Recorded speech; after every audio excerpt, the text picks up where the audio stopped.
Bill O'Reilly here. Welcome to the No Spin News, Monday, July 17th, 2023. Stand up for your country.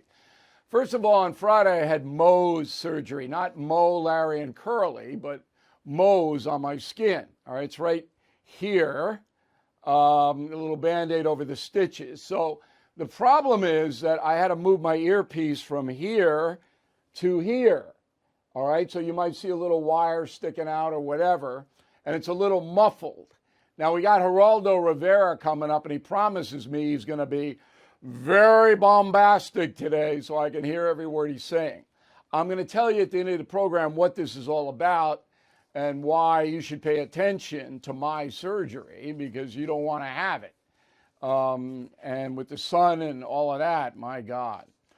But we're going to start tonight with campaign hysteria. It's a little less than a year and a half before we vote for president again, and it's just ridiculous. Now, I told you back in the beginning of this year, I wasn't really going to cover the campaign until late August, but I gotta move it up because there's so much garbage and nonsense going on. So I'm going to clear the woods here a little bit, but I'm not going to get into the nuts and bolts of it until the fall because it's a lot of BS and a lot of posturing and a lot of bad media, the usual. But money is already playing a big role in the 24 presidential race, and that is the subject of this evening's Talking Points memo. So the Biden campaign has announced it raised $72 million the second quarter of this year. That is the highest total ever amassed by a Democrat at any time for a quarter. So Biden is not having a very good presidency. I mean, if you're an objective person, a fair person, honest person, you got to know that.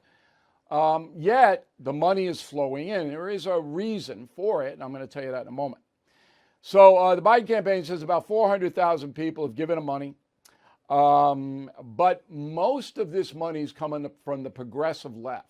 It doesn't go directly to President Biden. That would be a violation of campaign finance law. You can only give $12,500 each individual. Couple can give $25,000. All right, that's it.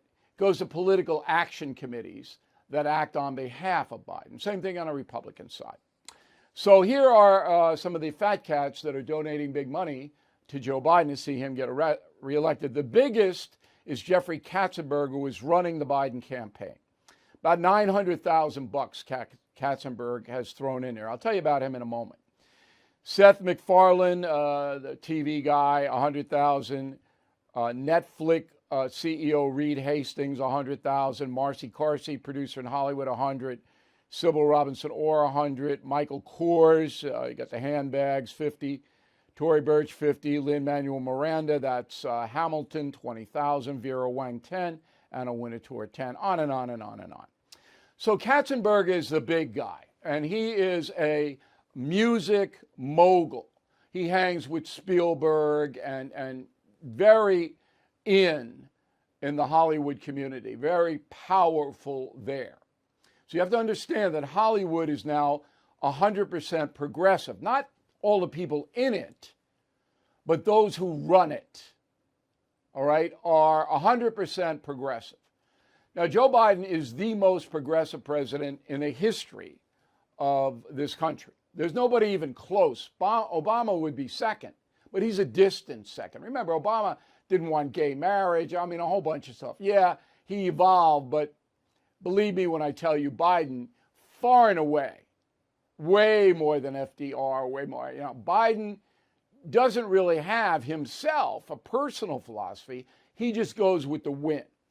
And the wind, the power in the progressives comes from Hollywood and New York and Georgetown, D.C. That's where the nexus is. And that's where the money is and the media is. Now, you folks who live outside of those centers, they don't care about you. Now, you would say, well, look, all of these people are very wealthy people. Why do they want socialism? Why do they want this huge nanny state run from D.C., which will dictate everything you do in your life? Why would they want that? They made their money in a capitalistic system. They prospered. And here is the reason. they have so much money, they can't spend it. All right, as long as they live, they can't spend it. So taxing them and all of that, they don't care about that anymore. They're beyond that. They all have private jets. They all have yachts. They live large. And they want a woke, progressive culture because they believe the United States is an evil country and always has been, run by white men who hate minorities. And Trump is the poster boy in their eyes for that. All right? That's what motivates them. Get rid of Trump, get rid of all these fascist MAGA people, marginalized conservatives. Every progressive thing is good. Let the country be run by minorities. The whites had their chance and screwed it up and whatever. Biden's on board with all that. Okay? Diversity, equity, inclusion, all of this stuff. That's what Jeffrey Katzenberg wants. We got his picture. Let's throw it up there again. So this guy, he's super powerful. If you're an actor or a musician and you're trying to work in Hollywood and he doesn't like you, you're not working. You're not working. Believe me, he makes one phone call, you're done. That's how powerful this man is. And he's given millions and millions of dollars to progressive causes. This isn't a populist movement. The progressive movement is not populist. It's centered, all right, in the very, very wealthy precincts that control the information and entertainment flow. So very important for you to know that. Now, Donald Trump did pretty well in the first quarter, but not nearly as well as Biden. Trump raised $35 million, big number, okay? Again, it goes to his political action committee. And remember, a lot of this money can be used for other purposes. Trump pays his legal bills out of donated money. Biden's going to have a lot of legal bills down the road, mark my words, and he'll do the same thing. Ron DeSantis picked up $20 million. DeSantis' campaign is not doing well right now. I'll get to that in a moment. You know, it was a big surprise is Tim Scott, the senator from South Carolina who announced he's running for president. He's doing very well. He raised about $20 million. All right. Pence, he didn't raise anything. Nikki Haley raised about $5 million. But Scott, that surprised me. I'm looking at that number and going, you know, that's an impressive number. Now, Ron DeSantis has not done well so far. He's way behind in all the Republican primary polls because he's not charismatic. And you compare him to Trump, who is charismatic, whether you hate him or not. You know, DeSantis comes off as boring, dull, gray. His policies are good. He ran Florida well, just like Trump ran the federal government well in his 4 years in office. He did. And I don't care whether you say he did or not. I can prove he did. All right? But Trump is Trump. He brings in a lot of unnecessary chaos. And a lot of voters don't want that anymore. And that's why Trump, while he probably will win the primary and the nomination, he's going to have a hard time in the election no matter who the Democrats throw up against him. Biden, I don't think, is going to make it. All right? And then you'll see somebody like Newsom or Amy Klobuchar, even Michelle Obama, come on in quick. But it wouldn't matter. The progressives, they'll give money to whoever's going to be progressive. I don't care if it's Biden or whoever. Doesn't matter. So that's the scenario that we're looking at on July 17th. In a month, it's going to change fairly significantly, and by September, it'll change again. We're there for you every day, every way. And that's a memo. Mr. Biden is scheduled today, nothing. I don't even think he worked today. I don't know where he is. Might be at the municipal pool. I don't know. Maybe he's looking for who left the cocaine in the West Wing. I don't know what he's doing. I don't know where he is. Either do his schedule is apparently because that's what they put out. All right. Now, over the weekend, the Biden administration announced it's going to forgive or wants to forgive $39 billion in student loans from the Department of Education, the U.S. Department of Education. Now, Supreme Court ruled that Biden can't do that. It's unconstitutional. But they found a loophole, the Biden administration, where because the Department of Ed answers to the executive branch, to the president, all departments do, that they can forgive this loan for 800,000 people. to the tune of $138 billion to the taxpayer. It's going to get thrown out. All right. So the Supreme Court's not going to be happy, by the way, to see this coming down a pike again. So I wouldn't worry about that. Well, you did the tough thing during COVID. You paid your people and pulled your business through the pandemic. And now you could qualify for up to $26,000 per employee at covidtaxrelief.org. Government funds are available to reward companies with 2 or more employees who stayed open during COVID. This is not a loan. You don't have to pay it back. Nobody knows about this more than the CPAs and tax experts at covidtaxrelief.org. You pay nothing up front. They do the work and share a percentage of the cash they get back for you. Even those businesses who took PPP loans can qualify. Nonprofits and churches as well. So let covidtaxrelief.org help you get up to $26,000 per employee. Visit covidtaxrelief.org. That's covidtaxrelief.org. Okay, let's go to the mail. Jorge Torres. Hodgkin, Georgia. I'm angry and depressed with FBI. Angry no one has paid a price for the corruption. And I'm depressed because I come from Cuba, where the totalitarian regime is doing what the FBI does. I feel like America is becoming another Cuba. Good letter, Jorge. James Sorty, Greentown, Pennsylvania. I was an NYPD supervisor of investigations for more than 13 years. I thought the FBI was corrupt when I was in office, but nothing was done about it 25 years ago. Today, I'm furious about their corruption. Oh, my. But Chris Christie thinks that Ray's doing a good job. Jason Cope, Mountain Home, Arkansas. As someone who read Killing a Mob, I believe Christopher Wray's FBI is vastly more dangerous than J. Edgar Hoover's FBI. Hoover was the problem.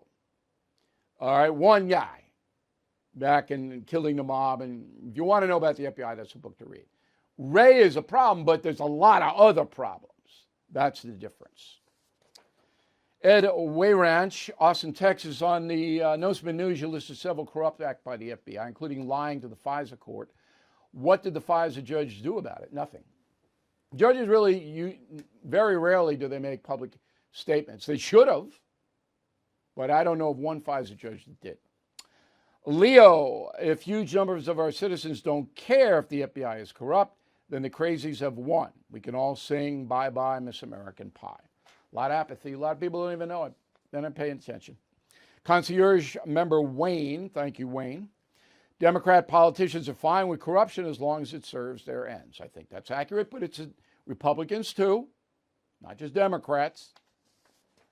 Dan Posey, Riverside, California. I'm a Republican. I've always voted for Trump. That may change if he does not scale back the divisive rhetoric. I'm not expecting the scale back, but I hope he does. Jan Kubis, Natick, Massachusetts. It seems the right is outmaneuvered in strategic thinking and planning by the left all the time. The left is destroying the right with social issues like racism, identity politics, immigration, division. Where's the right's case street? The right has think tanks and they do analysis, but the media is on the side of the left, which is why that message, the progressive left message, gets out far more than the conservative right message. That's what that's all about. Richard Noby, Orem, Utah. Your Sunday column was laugh out loud hilarious. I love how much work you put into everything you do, O'Reilly. I'm looking forward to your column as much as I look forward to the No Spin News. Column is about the twilight zone of politics we have. BillO'Reilly.com. You'll get a laugh out of it, but it's kind of sad. I hope you read it. Thank you, Richard, for the kind words. Student Gans, Grapevine, Texas. Joe Biden announced last week he was forgiving billions in student loans. How can he do that? I covered it tonight, but I wanted to give you credit, Stuart, for spurring me to do the piece. All right, BillO'Reilly.com website, summer reading program. Look, if you're in the South, you can't go out. Can't go out. It's too hot. So let's read and have fun at the same time. Killing Crazy Horse, Killing the Killers, Killing the Legends, and the Team Normal hat. All $32.95. The price of salmon without a potato in many restaurants. Come on. Can't go outside. You in the South now, we're in the winter in the North when it's 10 degrees. Nobody goes out. You can't go out. Read, have fun. Get the 3 books. Okay, and we have discounts on all the other killing books too. And you'll like them all. And then we have bumper stickers. Don't Be a Pinhead is the latest one. Love that. Atheism, Nothing There. Team Normal. All right, and you can get 6 of them for, $15? And give them around and have a few laughs and all that. Word of the day, do not be jejune. Love it? Jejune. Back. Final thought in a moment. The chairman of the Fed is promising more pain ahead. Last year, stocks dropped a whopping 20%. 2023 could be worse. You are right to be worried. So call the only precious metal dealer I trust, American Hartford Gold. They will show you how to protect your savings and retirement accounts by diversifying your portfolio with physical gold and silver. Since I've been a client and spokesperson, the price of gold has appreciated more than 35%. So please call today and they'll have physical gold and silver delivered right to your door or put inside your IRA or 401k. They have thousands of satisfied customers and have the highest rating in the country with an A+ rating from the Better Business Bureau. Please tell them Bill O'Reilly sent you and they will give you up to $5,000 of free silver on your first order. Please call 866-501-5201. That's 866-501-5201 or text Bill to 65532. Again, that's 866-501-5201 or text Bill to 65532. All right, as a final thought of the day, I'm Irish, you know that. I am very white, Caucasian, pale, whatever you want to describe it as. My father died from melanoma at age 62. I go to the dermatologist, and he is an excellent doctor, every 3 months. So on Friday, I had to have Mohs surgery. See the Band-Aid right there? Okay? Little stitches, pain in the ear. Okay? How to do it. Because if I didn't do it, then the thing spreads. And then it's in the nose or it's here. You know, I got to stay on the playing field as long as I can stay on the playing field. All right? That's what this is all about here. I don't have to do it, but we're the only news program and news agency, BillO'Reilly.com, that actively looks out for you. Look, concierge membership, I've told you this in the past, it's a life insurance policy for you. You get in trouble, you come directly to me, and I will help you. Okay? Why wouldn't you want that with all of our power and connections? So anyway, I got to stay on a playing field. Now, when you go into a doctor, I mean, nobody likes to do this, like the dentist. You got to go in every 6 months or you're going to have an excruciating pain if something goes wrong. So you just have to go into a mindset that you want to stay on the field as long as you can. Once you get post 60 years old, all right, then the body starts to accelerate down. You can go to the gym and that's all good. All right, you can run, you can jog, you can do whatever you want. It's all great. Cut the sugar. All right, eat sanely. And you want to save money, 2 appetizers in a restaurant. You don't need the $42 entree. You get 2 appetizers, you're full. Then you go out for a little ice cream later or something like that. You'll save 50%. And the appetizers are good. Okay. But what I'm trying to say is this thing that I had to go through wasn't pleasant, but it didn't kill me. I can do the job now, 3 days after. I'm going to, it's a little hollow in this ear, but that's okay. But you got to stay on the field, all right, because people depend on you. Everyone listening and watching me right now is people who depend on them, all right, children, grandchildren, spouses, relatives, friends, and you want to maximize your time, all right? Time's up for everybody when God decides it's up. But while you're here, you don't want to be dragged down by continual stuff that you can be proactive in preventing. So anyway, that's my little lecture tonight. I was thinking about taking off today, and I said, no, I'm not. I'm not going to give in to it. No. But I get the stitches out in a few days, and I'll be good as new, I guess, or something. Geraldo's haircut's going to be more painful than my Mohs surgery. Thank you for watching and listening to the broadcast this evening. Bill at BillO'Reilly.com if you want to weigh in, name and town, and we'll see you again tomorrow. Thank you for watching the No Spin News. To watch the full episode anytime on BillO'Reilly.com, please sign up to become a premium or concierge member. Visit BillO'Reilly.com to sign up and start watching today.